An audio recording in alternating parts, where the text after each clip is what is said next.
मित्रों नमस्कार। Parameter of law channel में मैं आपका मित्र रिटायर्ड जज अशोक शर्मा आपका हार्दिक अभिनंदन करता हूं।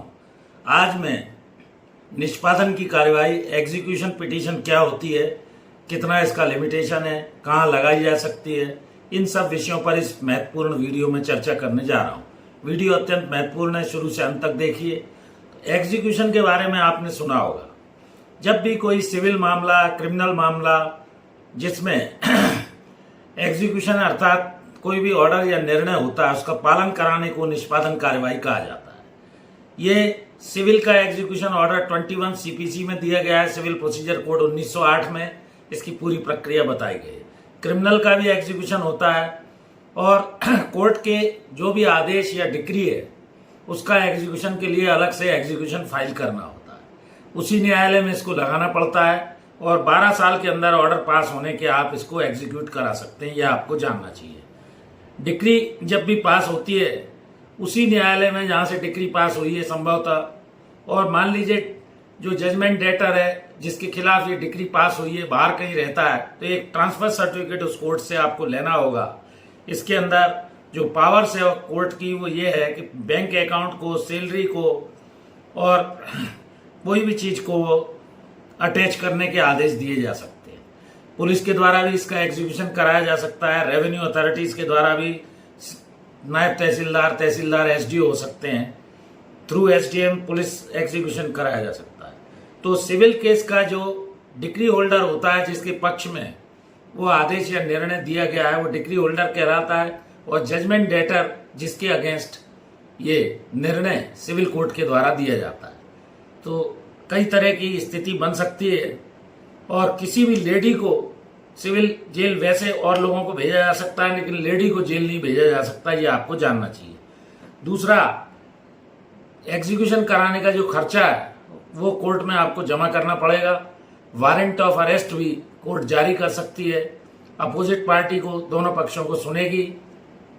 यदि ऐसी स्थिति बनती है एफिडेविट पे उसकी प्रॉपर्टी मांगेगी, और डिले लैचेज की टैक्टिस जजमेंट डेटर जनरली अपनाते हैं। ऑर्डर 21 रूल 26 में रीजनेबल टाइम के लिए अपीलेट कोर्ट से स्टे भी लाया जा सकता है। मीडिएशन की बात हो सकती है, दोनों पक्षों के एमिकेबल सेटलमेंट की बात हो सकती है। एग्जीक्यूशन और जो भी रिकवरी किस तरह से की जाएगी, सुप्रीम कोर्ट ने 22 अप्रैल 21 का एक राहुल एस शाह वर्सेस जिनेंद्र कुमार का मामला, जिसमें सुप्रीम कोर्ट ने कहा कि reasons to be recorded in writing और विद इन 6 मंथ एग्जीक्यूशन को एग्जीक्यूट कराना होगा। तो इस तरह की स्थिति, क्योंकि डिक्री जिसके फेवर में होती है वो चाहता है जल्दी से डिक्री का एग्जीक्यूशन हो, जबकि जजमेंट डेटर उसको डिले टैक्टिस अपनाता है। 6 माह में रिकवरी कराए जाने के सुप्रीम कोर्ट ने आदेश दिए और ये कहा कि जो जानबूझकर पालन नहीं करेगा हाईकोर्ट के समक्ष उसे खड़ा होना होगा। Executing court must dispose of the execution proceeding within 6 months from the date of filing which may be extended। तो इस तरह से ये व्यवस्था दी गई। और अभी हाल ही में इसी के बारे में एक पेरीमल थ्रू एलार्स वर्सेस वी राजमनी के मामले में भी एंड अदर्स के मामले में इसी तरह की व्यवस्था दी गई है। तो ऐसी स्थिति में एग्जीक्यूशन पिटीशन फाइल करने के जल्दी से जल्दी 6 माह में निर्णय होना चाहिए, क्योंकि 12 साल पीरियड काफी लंबा होता है।